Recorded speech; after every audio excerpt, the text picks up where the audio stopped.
E fala, máquina, seja muito bem-vindo aqui à nossa aula. Nós vamos entrar aqui falando aqui sobre Constituição, tá certo? Pessoal, no decorrer da aula a gente vai naquela busca incessante sobre o conceito de Constituição, tá certo? Nessa aula a gente ainda vai abordar sobre os tipos de sentido sobre a relação da Constituição, quais que são as interpretações que segundo Ferdinand Lassalle, Carl Smith e Kelsen, isso mesmo, Hans Kelsen, né? Aquele cara da teoria pura do direito, né?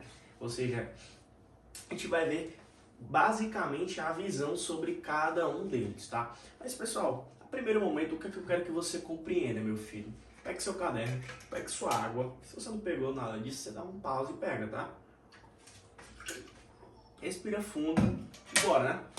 Então, pessoal, o conceito de Constituição nada mais é nada menos do que aquela lei suprema, fundamental do Estado, ou seja, aquela lei indispensável, ou seja, é ela que vai determinar ali a organização política e jurídica, a relação de separação dos poderes e suas competências, tá? Então, o conceito de Constituição é basicamente isso, aquela lei suprema, fundamental do Estado. Tá? E aí eu tenho algumas disposições para falar para vocês em relação à Constituição Ideal, certo? Ou seja, J.J. Canutilho, ele tinha como Constituição Ideal um caráter liberal e vai dispor sobre uma série de características, ou seja, essa Constituição ela teria que ser escrita, teria que ser sistematizada falando sobre direitos fundamentais individuais, teria que estar dispondo sobre a separação de poderes, olha aqui, ó, dispondo sobre a separação de poderes e ainda falando, ou seja, definir um sistema democrático formal. Ou seja, ela teria que ser o que, ó, escrita, falar sobre um sistema de direitos fundamentais individuais, falar sobre a separação de poder e ter aquele sistema democrático formal. E ainda vou além, tá? Esses elementos eles vão falar sobre a limitação do poder, eles estão interligados intrinsecamente em relação à limitação de poder. E eu vou além com você aqui. Vou pegar os nossos direitos humanos, a nossa DUT, né, a DUTinha, Declaração Universal de Direitos Humanos, lá no nosso artigo 16 vai falar, meu filho, que se você não tem ali a relação de separação de poder e nem a garantia de direitos, você não tem Constituição. Não há como não haver uma Constituição sem garantia de direitos e separação de poder, moço, sem o que X, Y, Z vai fazer. Compreende comigo? Ou seja, se eu não tenho dignidade, se eu não tenho direito, se eu não tenho a separação de que o X vai fazer, o Y vai fazer, não vai haver aqui, ó, a Constituição, tá? Pessoal, compreendeu, né? Nossa Constituição ideal, ela tem que ser escrita, tem que dispor de direitos fundamentais individuais, tem que ter aquele sistema democrático formal, tem que falar sobre relação de poder. Padrão, né? Beleza. Vamos entrar aqui nos tipos de sentidos, que são 3. E eu vou falar detalhadamente com vocês sobre eles, tá? Pessoal, nós temos o sentido político, sociológico e jurídico. Vamos começar aqui com o nosso sociológico.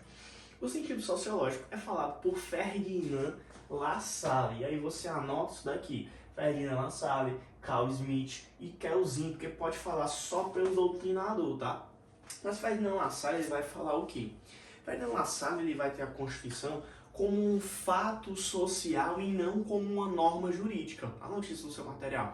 Ferdinand Lassalle vai ter a Constituição como um fato social e não como uma norma jurídica. E vai dispor ali de duas teorias, aquela Constituição real e efetiva, ou então aquela Constituição jurídica ou escrita. Ou seja, o que seria aquela minha Constituição real e efetiva? Meu filho, a Constituição real e efetiva é quando você tem aquela disposição real de separação de poder. Ó. É quando você tem ali aquela soma de fatores reais de poder na sociedade, tá? Ou seja, quando você tem uma soma de aquisição de poder e você joga ela na sociedade, você reflete ela na sociedade.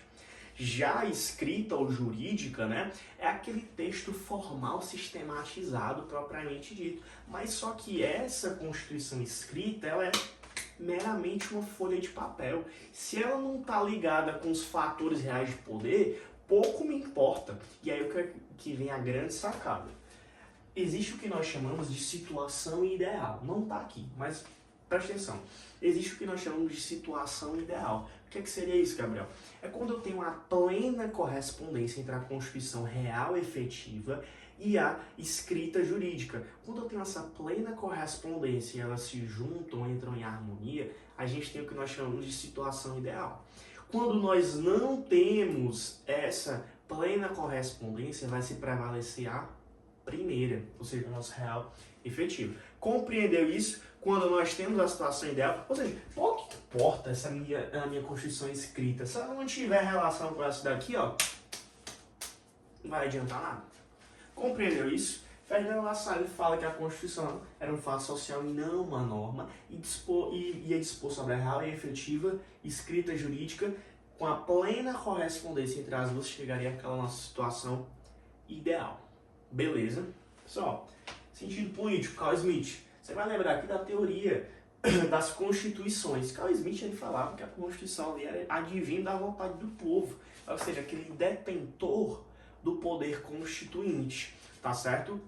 Ou seja, a gente vai ver lá em poder constituinte que quem detém o poder, meu filho, é o povo. E lá no direito administrativo, quando você for ver povo e território e governo soberano, né? Ou seja, os elementos do Estado, quem tem o poder, meu filho, é o povo, né? Só segundo a um determinado pensador lá que vai dizer que é a nação, mas a regra é que é o povo, tá?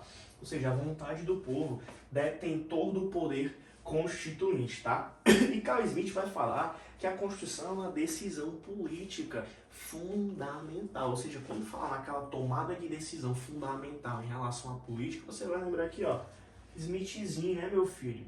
Smithzinho. E outra grande característica do nosso sentido político de Carl Smith é que ele faz uma diferença entre a Constituição e as leis constitucionais. Ou seja, tu tem a Constituição, aquela matéria formalmente material, certo? Presta atenção. Formalmente material, a Constituição, que vai falar, que vai dispor daquelas matérias de grande relevância, pessoal, certo? E aí tu tem as leis constitucionais com caráter meramente formal, presta atenção, formal, e aí ela está incluída no texto constitucional, ou seja, ela representa, ela está ali no texto constitucional, porém falando de matérias de menor relevância. Ou seja, tu tem uma materialidade que fala de grandes relevâncias e uma formal que fala de matérias de menos relevância. Ou seja, Carl Smith ele fala sobre essa diferença entre Constituição e leis constitucionais, tá? E aí nós temos aqui o nosso sentido jurídico, moço, Kelzinho. O que o Kelzinho vai falar pra gente? Kelzinho, ele é o criador e o detentor da teoria pura do direito. Gabriel, que é isso? Ele fala que o direito é a norma jurídica pura, ou seja, esquece sociologia, esquece politicagem, esquece filosoficagem, esquece, é aquela norma jurídica pura, meu filho, aquela norma soberana.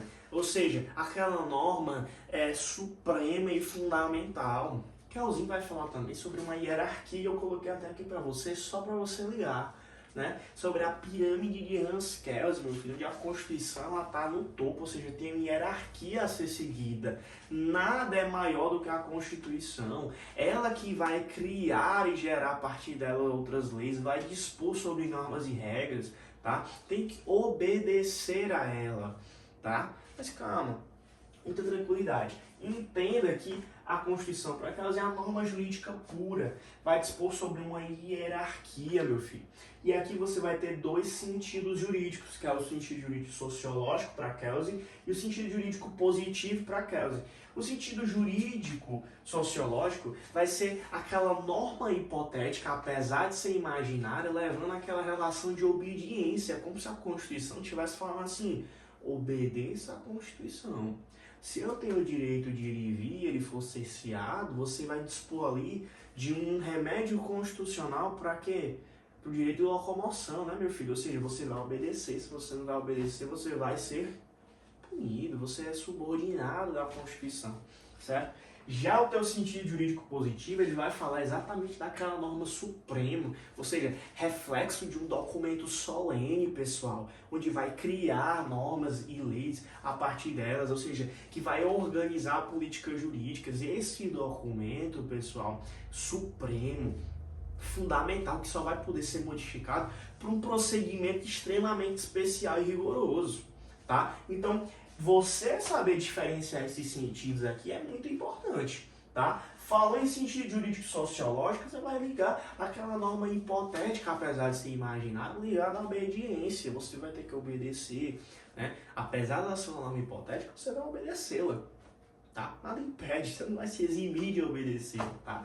E a norma jurídica positiva exatamente vai ser essa norma suprema positiva, essa ideia de supremacia, ideia de soberania, documento solene, tá certo? Que vai criar e vai organizar as estruturas, tá? Pessoal, essa foi uma aula introdutória sobre a Constituição, tá? Depois a gente vai dispor ali sobre as estruturas da Constituição e eu vou já te adiantar elas, que são o nosso preâmbulo, vai ter a parte dogmática e a parte transitória. E o que é que seria o preâmbulo, parte dogmática e parte transitória? O preâmbulo, pessoal, é que se você ver lá na nossa Constituição, vai ter lá, é a parte que antecede o texto constitucional propriamente dito, e ele não tem caráter de força normativa. Muito importante que você compreenda isso, meu filho. O preâmbulo ele não tem força normativa, tá? Fala de Deus, eu não acredito em Deus, ok, quem não acredita, deixa de acreditar, compreendo que ele não vai ter força normativa, mas ele vai estar lá bonitinho, subordinado à vontade de Deus, amém, Jesus e tal, mas não tem força normativa. Já a minha parte dogmática, meu filho, é aquele texto constitucional propriamente dito, onde vai tratar dos direitos, deveres e regras, tá? E a parte transitória é a parte que vai marcar o lapso temporal de uma Constituição a outra. Pegou o bizu? Marca o lapso temporal de uma Constituição e outra. Dogmática, é o texto constitucional propriamente dito, tá? E o preâmbulo é o quê?